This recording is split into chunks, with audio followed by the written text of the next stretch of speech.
నమస్తే. శ్రీ గురుభ్యో నమః. శ్రీమాత్రే నమః. ఆదిత్యాయ చ సోమాయ మంగళాయ బుధాయ గురు శుక్ర శనిభ్యే రాహవే కేతవే నమః. ఇప్పుడు నేను చెప్పేటువంటి అంశం ఏంటంటే, మనకి కుజగ్రహం ఈ డిసెంబర్లో మారుతూ మళ్ళీ ఫిబ్రవరిలో అంటే దాదాపుగా 38-40 రోజుల మధ్యలో ఎప్పుడు కూడా ఒక రాశి నుండి ఒక రాశికి మారుతుంది కదా. అలాగా మరి వృశ్చిక రాశి నుండి ధనుసు రాశిలోకి వెళ్ళి ధనుసు రాశిలో ఈ కాలం అంతా ఉన్నప్పుడు మిగతా రాశుల వారికి ఏదైనా ఫలితం ఎలా ఉంటుంది అన్నది మనం చెప్పుకుందాం.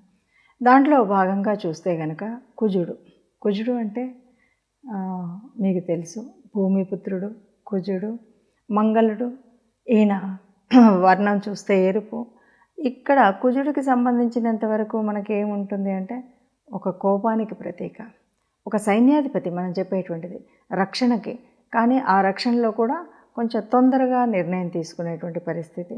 అట్లాంటి అంటే కోపంగా అప్పటికప్పుడు అయిపోవాలి అనేటువంటి భావన, రక్షణ బాగా చేయడం, దీంతోపాటు తొందరపాటుతనం కూడా అక్కడక్కడ కనిపిస్తుంది. ఇలా కుజుడి యొక్క లక్షణాలు ఇలా ఉన్నప్పుడు ఆ కుజుడు ఒక రాశిలో ఉంటే మిగతా రాశుల మీద ఎలాంటి ప్రభావం ఎప్పుడు ఎలా ఉంటుందంటే, ఒక్కొక్క భావం మారుతూ ఉన్నప్పుడు మనకి భావ లక్షణాలు తెలుసు కనుక మనకు ఆ భావాన్ని బట్టి మనకు తెలుస్తూ ఉంటుంది. కాబట్టి కుజ గ్రహం ఉన్నటువంటి ఈ ధనుసు రాశిలోకి మారుతూ ఉన్నటువంటి సమయంలో ధనుసు రాశిలో ఉన్నంతకాలం మిగతా రాశుల మీద కుజుడి యొక్క ప్రభావం ఎలా ఉంటుంది అన్న విషయాన్ని చూద్దాం. వృషభ రాశి వారికి ఇప్పుడు జరుగుతున్నటువంటి కుజ సంచారం వల్ల, అంటే డిసెంబర్లో మారుతూ ఫిబ్రవరి వరకు కుజుడు ధనుసులో ఉంటాడు కదా. మరి ఆ కుజుడు ధనుసులో ఉన్నప్పుడు వృషభ రాశి వారికి ఎలా ఉంటుంది అంటే, వృషభ రాశి వారికి కుజుడు ఉన్నటువంటి స్థానం ధనుసు రాశి 8వ స్థానం అవుతుంది. 8వ స్థానం అంటే ఇది ఆయుష్ స్థానం. ఆయుష్ స్థానంలో కుజుడు ఉంటే ఏమవుతుంది, ఏదో ఒక రకంగా ఓ దెబ్బ తగిలించుకోవడం, రక్తం కార్చుకోవడం, ఏదో ఒక యాక్సిడెంట్స్. కాబట్టి ఇక్కడ మీరేం చేయాలి, ఎలా ఉండాలి, ఏ ప్రయాణం చేయండి జాగ్రత్తగా చేయండి. అంటే మీ బండి సరిగ్గా ఉందా లేదా. మనం బండి మీద ప్రయాణం చేస్తూ ఉంటాం, అప్పుడప్పుడు సర్వీసింగ్కి ఇవ్వాలి, కానీ కొద్దిగా నెగ్లెక్ట్ చేస్తూ వెళ్తుంటాం. అలా చేయొద్దు. మన సైకిలే ఉంది అయినా సరే దాని చైన్ సరిగ్గా ఉందా ఏది చూసుకోకుండా వెళ్తాం, గబుక్కున జారిపడడం, రక్తం కార్చుకోవడం అనేటువంటిది అయితే కలుగుతుంది. కాబట్టి ఈ వెహికల్స్ ఏవైతే ఉన్నాయో వాటిని మనము సరిగ్గా ఎప్పటికప్పుడు సర్వీసింగ్ చేసుకోవడం ఉండాలి. ఇక తొందరపాటుతనం, గబగబా కొంతమంది పిల్లలు దుడుకుతనంతో రన్నింగ్ బస్సులు ఎక్కడము, స్కూటర్ల మీద విన్యాసాలు చేయడం, ఇలాంటివన్నీ ఉంటాయి కదా. ఇవన్నీ మానుకుంటే మంచిది. ఎందుకంటే ఇవన్నీ ప్రయాణంలో కలిగేటువంటి ఇబ్బందుల మూలంగా కుజుడి అంటే ఆ మూలంగా మనకు దెబ్బలు తగలడం అనేటువంటిది కనిపిస్తుంది. కాబట్టి అలాంటిది లేకుండా ఉండాలి అంటే ప్రయాణాలు చేసేటప్పుడు చాలా జాగ్రత్తగా ఉండాలి. ముఖ్యంగా ఏ విషయంలోనూ కొన్నిసార్లు మనకు తెలియకుండానే జరిగేటువంటిది వేరు. నడిచేటప్పుడు కానీ, తినేటప్పుడు కానీ, ప్రయాణం చేసేటప్పుడు కానీ ఎక్కడైనా సరే దెబ్బలు తగలకుండా ఉండే విధంగా ఉండాలి. అలా ఉండాలి అంటే మనం చాలా జాగ్రత్తగా ఉండాలి. అట్లాగే కొన్ని విషయాల్లో ఒక్కొక్కసారి తెలియకుండానే ఇది ఏదైనా మనకు తెలియనటువంటి పరిస్థితి ఉండి కొంత సర్జరీ అంటే ఈ కట్ చేయడము, రక్తము, ఇవన్నీ సంబంధించినటువంటిది. కాబట్టి సర్జరీలు జరిగేటువంటి స్థితి కూడా కనిపిస్తుంది. కాబట్టి కొద్దిగా జాగ్రత్తగా ఉంటే మంచిది ఈ రాశివారు అని చెప్పొచ్చు. ఏదేమన్నా మనం కుజగ్రహ అనుగ్రహం పొందడం కోసం ప్రతి మంగళవారం తప్పకుండా దీపం పెట్టడము, గ్రహం దగ్గర గ్రహ స్తుతి చదువుకోవడం అనేటువంటిది చేస్తే ఈ రకమైనటువంటి కష్టం ఏది ఉండకుండా ఉంటుంది. ప్రయాణాలు చేసేటప్పుడు మాత్రం తస్మాత్ జాగ్రత్త అని తప్పకుండా చెప్పాల్సినటువంటి పరిస్థితి.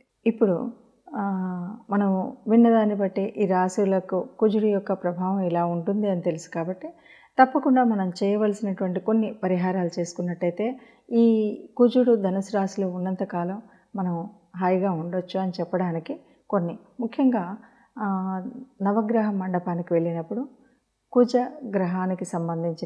కుజుడికి సంబంధించినటువంటి కుజుడి దగ్గర దీపం వెలిగించడం, అలాగే కుజుడికి సంబంధించినటువంటి స్తోత్రాన్ని చదువుకోవడం, ఈ రెండు చేయడంతో పాటు తప్పనిసరిగా ఇది కూడా వీలైనంత వరకు మంగళవారాలు చేయడం మంచిది. మంగళవారం కుజుడికి సంబంధించినటువంటి రోజు. మనం ఆ రోజు వీలైతే ఎర్రటి వస్త్రాలు ధరించడం, అలాగే కుజుడిని పూజించేటప్పుడు ఎర్రటి పుష్పాలతో పూజించడం, ఇక బయటకు వచ్చిన తర్వాత మనం ఎవరికి ఏది దానం చేయాలన్నా ఎర్రని వస్తువులు, ముఖ్యంగా కందిపప్పు దానం చేయడం అన్నది ముందు నుండి మనం చూస్తున్నటువంటిది. అంతేకాకుండా ఎర్రని ఫలాలు, ఎవరికైనా పళ్ళు అంటే పప్పు దానం చేయట్లేదు, పళ్ళు దానం చేస్తున్నామంటే ఒక ఎర్రపు రంగు ఉన్నటువంటి పళ్ళని మనం దానం చేయడం. ఎవరికైనా వస్త్రం పెట్టాల్సి వస్తుంది, ఇంటికి వచ్చిన వాళ్ళకి ఒక బ్లౌజ్ పీస్ పెడుతున్నాం అనుకోండి, అది కూడా ఎర్రటి వస్త్రం. లేదా ఎవరికైనా దానమే చేస్తున్నాం అనుకోండి, ఎరుపు రంగుకు సంబంధించినటువంటి వస్త్రాలని పెట్టడం. వీటితో పాటు గోశాలకు వెళ్ళడం, గోశాలలో మనం గోమాత సేవ చేయడం కాకుండా గోమాతకి గ్రాసాన్ని అందించడం అనేటువంటివి కనుక చేసినట్టయితే మనకి ఈ దోషాలన్నీ పోతాయి. ఇవేవి నా వల్ల కాదు అనుకుంటే కనీసం మంగళవారం సుబ్రహ్మణ్య స్వామి దగ్గరికి వెళ్ళి సుబ్రహ్మణ్య స్వామి ఆరాధన లేకపోతే అభిషేకం చేసుకున్నట్టయితే, లేదా సుబ్రహ్మణ్య స్వామికి స్తోత్రం చదవడం, లేకపోతే ఆయనకు సంబంధించినటువంటి దేవాలయానికి వెళ్ళి మీకు ఏ స్తోత్రం ఏది రాదు అంటే నమస్కారం చేస్తే ఆ కుజుడి వల్ల వచ్చేటువంటి ఏదైనా చెడు ఉంటే, ఆ దోషం ఉంటే ఆ దోషం తొలగిపోయి మనకు ఈ 40 రోజులలో ఎలాంటి చెడు జరగకుండా ఉంటుంది. ఇది గుర్తుపెట్టుకొని తప్పకుండా మనకి గ్రహాలేవి కూడా మన మీద కోపం పెంచుకోవు.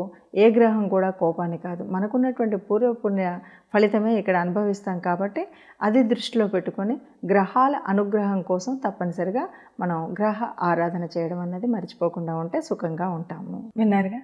మరి ఇప్పుడు ఇలాంటి గ్రహస్థితి ఉన్నప్పుడు, గోచార పరిస్థితుల్లో ఇలా ఉన్నప్పుడు, మన జన్మజాతకంలో ఎలా ఉన్నప్పటికీ ఈ పైన కనిపిస్తున్నటువంటి ఇప్పుడు తిరుగుతున్నటువంటి గ్రహాల స్థితిగతిని బట్టి, గ్రహాల దృష్టిని బట్టి, గ్రహాల కలయికని బట్టి ఈ 15 రోజుల వరకు ఎవరికి ఎలా ఉంటుందో చూసాం. అంటే దీన్ని పూర్తిగా ఇలాగే మాకు జరుగుతుంది అనేటువంటి భావన కాకుండా, మనకు జన్మజాతకంలో ఉన్నటువంటి గ్రహాల యొక్క స్థితి ఎలా ఉంటే దానికి అనుగుణంగా దీన్ని కొంత మనం తీసుకుంటూ ఉంటాం. మనకు నిజంగా మన జాతకంలో ఉన్నటువంటి కలిసి వచ్చే యోగించే గ్రహాలు ఏవి ఉన్నాయి ఏంటి అన్నది కూడా కొంత పనిచేస్తుంది. కాబట్టి పూర్తిగా అయితే కాదు, కానీ కొంతవరకు ఈ గ్రహస్థితి ఇలా ఉన్నప్పుడు మనకి ఇలాంటి ఫలితాలు వస్తాయి అన్నది మాత్రం తెలుస్తుంది. ఏది ఏమన్నా గ్రహాలు ఇలా ఉన్నాయి కాబట్టి మనకు అంటే రాశిలో కానీ, ద్వితీయంలో కానీ, ఇంకెక్కడైనా సరే మనకు ఉన్నటువంటి భావాల్లో ఎక్కడెక్కడ ఉన్నప్పుడు ఏమేమి పరిహారాలు తీసుకుంటే బాగుంటుంది అని మనం తెలుసుకున్నప్పుడు కొద్దిగా ఆ పరిహారాల మూలంగా ఏదైనా మనకి కష్టం కొద్దిగా అంటే ప్రయాణ ఇబ్బందులు కానీ కొంచెంగా ఎక్కడైనా ఏదైనా అనిపించినా ఈ పరిహారాలతో మనకి ఆ చెడు ప్రభావం అనేది ఉండకుండా ఉంటుంది. అందువల్ల మనం అందరూ కూడా సుఖంగా ఉండాలని భావించేటువంటి భావనే అయినప్పటికీ గ్రహశాంతి అనేటువంటిది, ఎందుకంటే మనం గ్రహాల యొక్క అనుగ్రహం మన మీద ఉండాలి, దేవతల యొక్క అనుగ్రహం ఉండాలి. కాబట్టి తప్పనిసరిగా ఎవరైనా ఏదైనా తమ యొక్క ఇష్టదైవాన్ని ఇంటిలో వెలుపును నిత్యం ప్రార్థించినట్టయితే ఈ ఇబ్బందులు ఏవి ఉండవు. అందరం సుఖంగా ఉండాలి, అందరూ ఉండాలి, అందులో మనం ఉండాలని భావిస్తూ సర్వే జనా సుఖినో భవంతు.